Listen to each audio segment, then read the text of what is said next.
हाथरस सत्संग भगदड़ के बाद भोले बाबा उर्फ सत्यपाल के काले चिट्ठे खुलने शुरू हो चुके हैं। न्यूज 18 की पड़ताल में सामने आया कि बाबा ने भक्तों को वश में कर भक्ति का धंधा करने के लिए पुलिस की नौकरी छोड़ ब्रह्म कुमारी ईश्वरीय विद्यालय में जाना शुरू किया। अन्य लोगों को अपने साथ शामिल करने की कोशिश करने पर फर्रुखाबाद में इसे प्रतिबंधित करने का आदेश हुआ था। बाबा ऑटो और टेम्पो में बिना किराया दिए आश्रम जाता था। ब्रह्म कुमारी अनुयायी के भगवान के नाम से लूट और ढोंग में शामिल न होने पर अलग साम्राज्य खड़ा किया। ब्रह्म कुमारी आश्रम के अशोक कुशवाहा ने बाबा की पोल खोलते हुए जानकारी दी। अशोक का दावा है कि आज भी बाबा अन्य सत्संगों को सुनकर लोगों को सम्मोहित करता है। ये जो भोले बाबा हैं, जिनका नाम सोमपाल है, ये कंपिल फर्रुखाबाद में है। वहाँ ब्रह्मा कुमारी आश्रम था। ये बेसिकली ब्रह्मा कुमारी आश्रम में जाते थे और वहीं इनका प्रशिक्षण हुआ। आज ये जो कुछ भी सुनाते हैं उसी में अपना नमक मिर्च मिला करके सुनाते हैं। उस आश्रम पे इन्होंने कुछ अमर्यादित घटना की थी, जिसके कारण इनको प्रजापिता ब्रह्मा कुमारी ईश्वरीय विश्वविद्यालय के उस कार्यक्रम से इनका बहिष्कृत किया गया। इनको यहाँ से हटाया गया और उनको प्रतिबंधित किया कि आप इस आश्रम पे नहीं आएंगे। तो जब ये घटना इनके साथ हुई, चूंकि उस समय पे हमारी गीता पाठशाला बहुत अच्छी चलती थी, उसमें जो आने वाले जो नियमित आने वाले जो लोग थे वो उनकी संख्या भी काफी रहती थी और बहुत अच्छे लोग थे। मैं भी उनमें से एक था। तो ये 97 में सेबला जहाँ ग्वालियर रोड पे पड़ता है वहां तक आए टेम्पू से, और वहां से बताया कि मैं टेम्पू से आया हूँ बिजलीगढ़ से, और फिर घर पे आए, हमारे आश्रम पे आए और हम लोगों से कहा कि इस तरीके से एक आश्रम बनाएंगे। बहन जी ने मेरे साथ बड़ा गलत हुआ है, मुझे निकाला है आश्रम पे, मुझे प्रतिबंधित कर दिया है।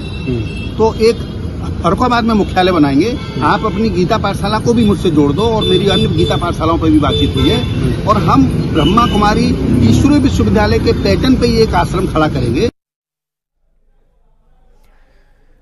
कांग्रेस नेता राहुल गांधी कल सुबह जाएंगे हाथरस। राहुल गांधी हाथरस हादसे के पीड़ितों से मुलाकात करेंगे, उनका हालचाल जानेंगे।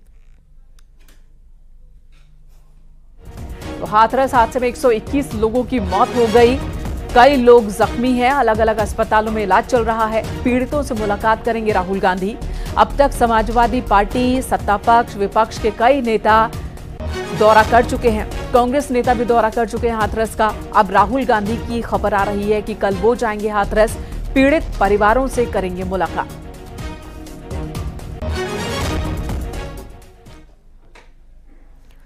हाथरस हादसे में सहायता राशि जारी कर दी गई है। मुख्यमंत्री कोष से 2 करोड़ 32 लाख रुपए जारी किए गए। मृतकों के परिजनों और घायलों के लिए शासन ने धनराशि जारी की। डीएम के जरिए अब मृतकों के परिजनों और घायलों तक ये चेक पहुंचाए जाएंगे। तो मुख्यमंत्री कोष से 2 करोड़ 32 लाख रुपए जारी कर दिए गए हैं। ये मृतकों के परिजनों के लिए और घायलों के लिए है। डीएम के जरिए अब परिजनों तक, घायलों तक ये चेक पहुंचाए जाने हैं। शासन की ओर से राशि जारी कर दी गई है।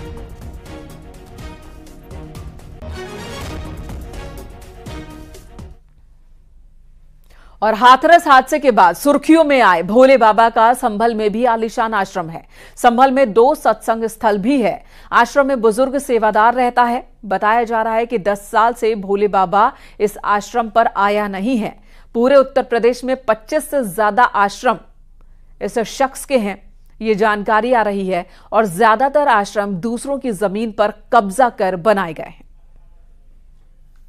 हम महिलाल है जी। हम किस आश्रम पर बैठे हैं? ये प्रवास कुटिया है। प्रवास कुटिया किसकी है बाबा? नारायण हरि की। अच्छा, ये बताओ बाबा, क्या क्या कार्यक्रम यहाँ पर होते हैं? हाँ, नारायण हरि से मतलब भोले बाबा? हाँ, भोले बाबा जी। क्या क्या प्रोग्राम होते हैं? क्या प्रोग्राम नहीं है, जब बनी तभी आए वो। लखनऊ में हाथरस हादसे को लेकर बैठक हुई। न्यायिक जांच आयोग के अध्यक्ष रिटायर्ड जस्टिस ब्रिजेश कुमार श्रीवास्तव की अध्यक्षता में ये मीटिंग हुई। बैठक में दोनों सदस्य भी मौजूद थे। प्रमुख सचिव संसदीय कार्य JP Singh, IG law and order LR Kumar भी शामिल हुए। डॉलीबाग के नमेशरण्य गेस्ट हाउस में ये मीटिंग हुई और जांच को लेकर रणनीति बनाई गई। अगले 1-2 दिन में टीम हाथरस का दौरा कर सकती है। फिलहाल आज कहां से जांच की शुरुआत की जाए, इसे लेकर मंथन किया गया। शुरुआत हुई है आज।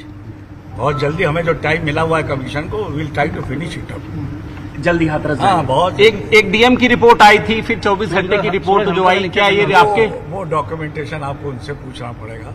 हम अभी मौके पे गए नहीं है, लेकिन हम जल्दी जाने की कोशिश करेंगे। क्या वो आपको सौंपे गए हैं कि अब तक की जो जांच हुई है? नहीं, हमारे पास वो डॉक्यूमेंट नहीं है फिलहाल नहीं है, आवश्यकता समझेंगे तो मंगा लेंगे उसको। कब तक सर हाथरस जाना होगा आप लोगों का? हम लोग बहुत जल्दी जाएंगे, 2-1 दिन के अंदर जाने की सोच रहे हैं। अभी प्लान किया, इसी से सारी मीटिंग। सर एक सवाल बहुत तेजी से बाहर भी चर्चा में आ रहा है कि जो पुलिस की एफआईआर है, देखिए हम चर्चा पे तो नहीं चलेंगे। हमें जो काम मिला है कमीशन को, भी उस पे हम काम करेंगे और we will collect evidence and then try to find out certain measures. लेकिन हमारे पास अभी वो डॉक्यूमेंट नहीं है, इसलिए हम आप उसके कोई कमेंट नहीं कर पाएंगे। सर इस पुलिस की एफआईआर में जो आरोपी हैं उसके अतिरिक्त भी कुछ आरोपी हो सकते हैं? Please no comment. इस तरह की बात जो चीज हमारे पास नहीं है हम उस पर कमेंट नहीं करते। इस मामले से जुड़े जो लोग हैं, क्या उनसे भी आएगा? हाँ बिल्कुल, जरूरत समझेंगे, सबसे करेंगे। आपसे भी अगर मदद की जरूरत होगी तो वो भी लेंगे, क्योंकि हमें सच्चाई के रास्ते पे जाना है, लेकिन अभी तो हम नहीं कर पाएंगे। और अगली खबर मिर्जापुर से। हाथरस हादसे पर मंत्री सूर्य प्रताप शाही ने मीडिया से बातचीत के दौरान कहा कि हादसे पर अखिलेश यादव सियासत कर रहे हैं, कोई भी दोषी बचेगा नहीं, ये मैं भरोसा देता हूं।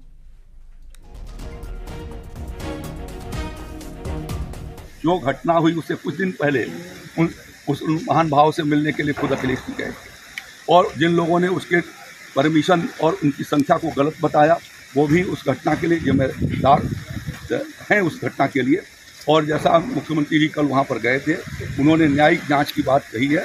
जो जांच के भीतर बातें आएंगी और जो निष्कर्ष निकलेंगे, हमारे मुख्यमंत्री योगी आदित्यनाथ जी ने आश्वस्त किया है कि किसी को भी उसमें बख्शा नहीं जाएगा और जो भी उसका अपराधी होगा उसके खिलाफ कार्रवाई की जाएगी। ठीक है। और अखिलेश जी को ऐसे जो संवेदनशील मुद्दे पर ये ज़रूरत है मानवता, और जो गंभीर रूप से घायल हैं उनके इलाज की व्यवस्था करने के लिए ये वक्त नहीं है कि इस पर इस तरीके की राजनीति किया जाए।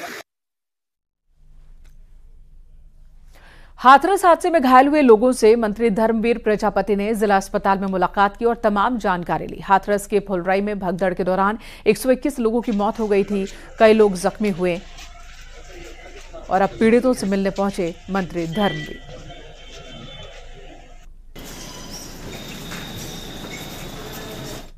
नहीं, अभी मेरे यहाँ के डॉक्टरों से बात हुई है तो वो कह रहे हैं कि थोड़ा लंबा समय लगेगा ठीक होने में, लेकिन ठीक हो जाएगा। नहीं, अभी मेरे यहाँ के डॉक्टरों से बात हुई है तो वो कह रहे हैं कि थोड़ा लंबा समय लगेगा ठीक होने में, लेकिन ठीक हो जाएगा। उधर झांसी में बुधवार को मंदिर के चढ़ावे के विवाद में मंदिर के पुजारी की हत्या कर दी गई। मामले में पुलिस ने दोनों हत्यारों को गिरफ्तार कर जेल भेजा।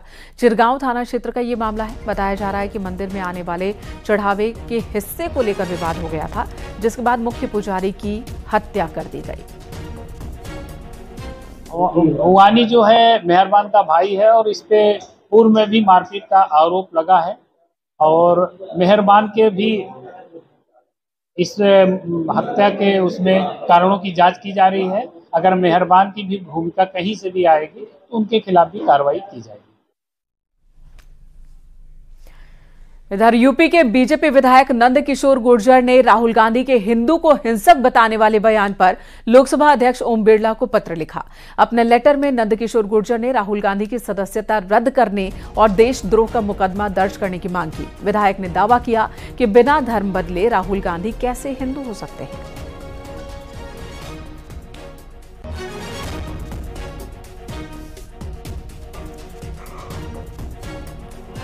देखिए, पूरा हिंदुस्तान जानता है, पूरे देश की जनता ये जानती है, ये स्पष्ट है कि जो राहुल गांधी जी के जो दादा हैं वो फिरोज खान थे। फिरोज खान का बेटा हिंदू कैसे हो गया, पोता कैसे हिंदू हो गया, उनकी माँ ईसाई है, तो वो कैसे हिंदू हुए। और उन्होंने अगर फॉर्म में अपने आप को हिंदू भराया, जहाँ तक मेरी जानकारी है, जो मैंने सर्च किया है, तो ये उनकी सदस्यता निरस्त होनी चाहिए और उनके ऊपर मुकदमा दर्ज होना चाहिए। इसके अलावा जो पार्लियामेंट में पूरे सनातन धर्म को जो चींटी भी अगर पैर के नीचे आ जाए उसका भी पश्चाताप करता है, उसके लिए हिंसक कहना इससे बड़ा जघन्य अपराध नहीं हो सकता। पूरे देश के अंदर हिंदुओं की भावनाओं से खिलवाड़ किया है, उन पर एनएसए कायदे में लगना चाहिए और इस तरह के लोग किसी कीमत पे पार्लियामेंट के अंदर नहीं आने चाहिए।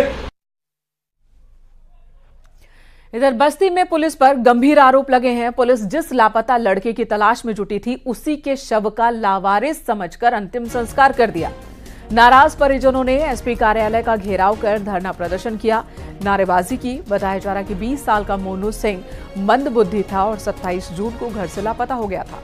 काफी तलाश के बाद जब नहीं मिला तो परिजनों ने पुलिस से शिकायत की। बताया जा रहा कि मोनू की ट्रेन से कटकर मौत हो गई थी।